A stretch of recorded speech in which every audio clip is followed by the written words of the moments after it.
गुरु प्यारी साध संगत जी, आप सभी को प्यार भरी राधा स्वामी जी। गुरु प्यारी साध संगत जी, आज हम आपको जो साखी सुना रहे हैं वह बाबा जी के एक प्यारे सेवादार की है, जिसके साथ बैठकर बाबा जी एक एक घंटा बातें करते थे। साखी को अंत तक पूरा अवश्य सुने जी। साखी अच्छी लगे तो चैनल को सब्सक्राइब करना ना भूले जी। साध संगत जी, तो साखी इस प्रकार है। एक बार एक लड़की थी। जब वह लड़की छोटी थी तो उसकी मम्मी को बाबा जी ले गए थे। उसके पापा ने ही उसको पाल पोस कर बड़ा किया था। अब उसके पापा भी बीमार रहने लगे थे। वह बाबा जी को बहुत मानते थे और सत्संग घर में भी बहुत सेवा किया करते थे, लेकिन बीमार होने के कारण अब वह सत्संग घर में नहीं जा पाते थे। वह अपनी बेटी को हर रविवार को सत्संग घर लेकर चलने को कहते थे। लड़की जानती थी कि वह बिस्तर से ठीक से खड़े भी नहीं हो सकते, तो सत्संग घर में उनको कैसे लेकर जाऊंगी। वह अपने पापा को कहती थी कि मैं आपको टीवी पर बाबा जी का सत्संग लगा देती हूँ, आप वह सुन लो। वह टीवी पर या मोबाइल पर ही सत्संग सुनते थे। सत्संग घर में उनका एक दोस्त था जिसका नाम रामपाल था, जो उनके साथ पानी की सेवा किया करता था। वह अपने उस दोस्त को बहुत याद करते थे। एक दिन वह लड़की सत्संग घर गई और रामपाल अंकल जी को बोली, अंकल जी, मेरे पापा आपको बहुत याद करते हैं। वह तो अब चल फिर नहीं सकते, इसलिए वह यहाँ पर नहीं आ सकते।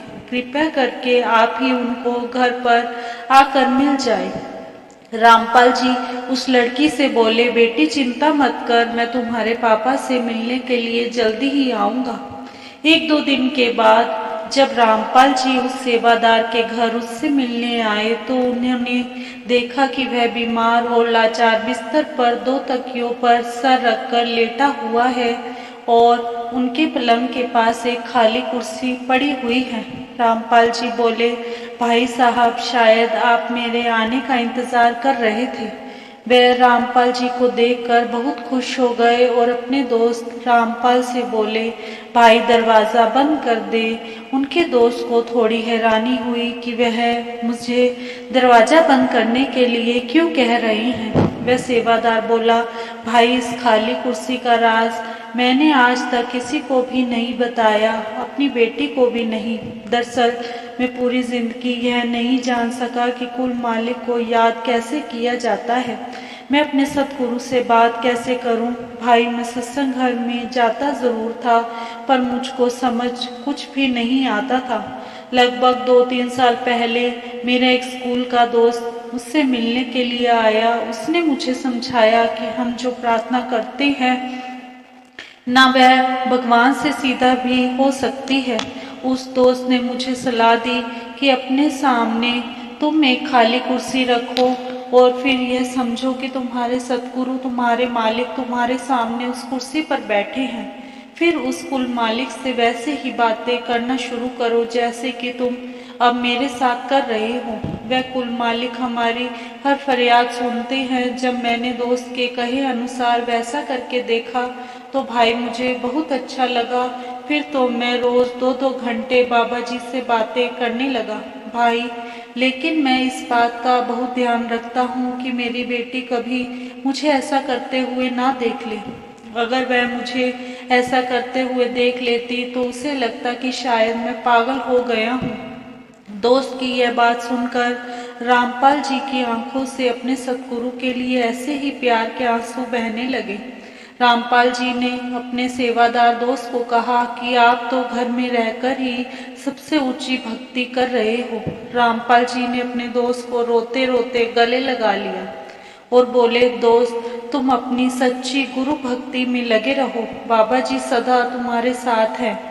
रामपाल जी अपने घर लौट आए, लेकिन कुछ दिनों बाद सेवादार की बेटी रामपाल जी से मिलने फिर आई और उनको बताया कि अंकल जी जिस दिन आप पापा से मिलकर आए थे वह बेहद खुश थे, लेकिन कल सुबह 3 बजे मेरे पापा ने अमृत वेले में कहा, बाबा जी मुझे लेने आ रही हैं। मैं जा रहा हूँ। बेटी ने बताया कि अंकल, जब कल सुबह मैं जब घर से अपने काम पर जा रही थी तो उन्होंने मुझे बुलाया और मेरा हाथ पकड़कर प्यार से चूमा। उनके चेहरे पर शांति थी, उनकी आंखें आंसुओं से भरी हुई थी। मैंने पूछा, पापा जी क्या बात है? वह बोले, कुछ नहीं। मैंने पूछा, पापा आपको कुछ चाहिए क्या?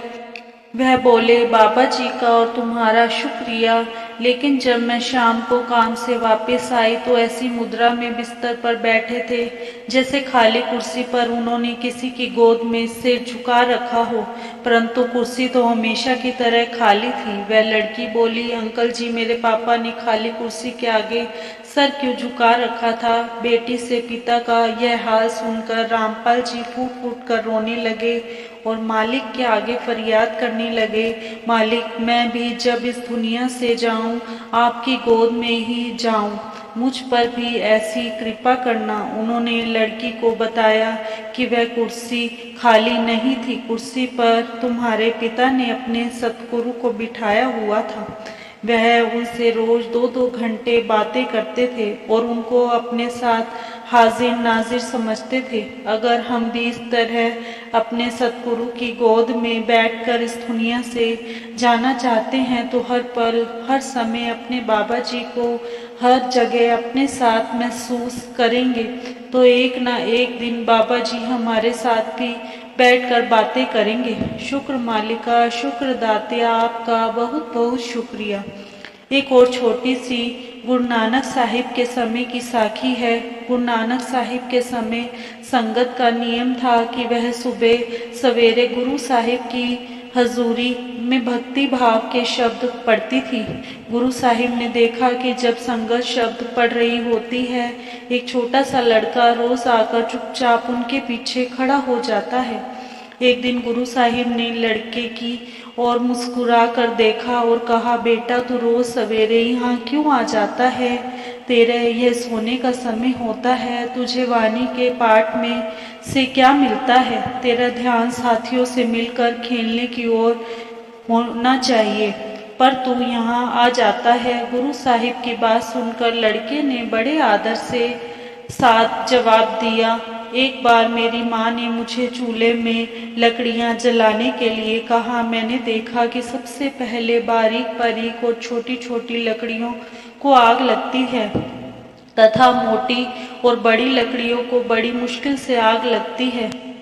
उस वक्त से मैं बहुत डरने लगा हूँ कि बड़ी उम्र वालों से पहले मुझे मौत की आग ना लग जाए। इसलिए बाबा जी, मैं सदा आपकी संगत में रहना चाहता हूँ। गुरु साहिब उस बालक की समझदारी देखकर बहुत खुश हुए और बोले, भाई तो उम्र में तो बच्चा है पर अकल में बूढ़ा है। उस दिन से बच्चे का नाम भाई बूढ़ा पड़ गया।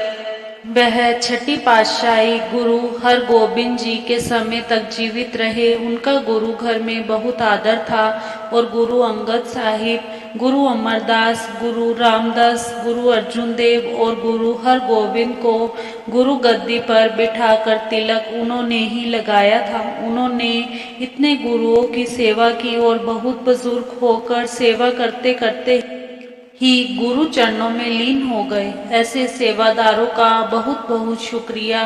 इसी के साथ ही इजाजत चाहते हैं। कल मिलेंगे एक नई साखी के साथ। तब तक के लिए राधा स्वामी जी। अगर साखी अच्छी लगी हो तो कमेंट बॉक्स में राधा स्वामी अवश्य लिखिए जी। राधा स्वामी जी।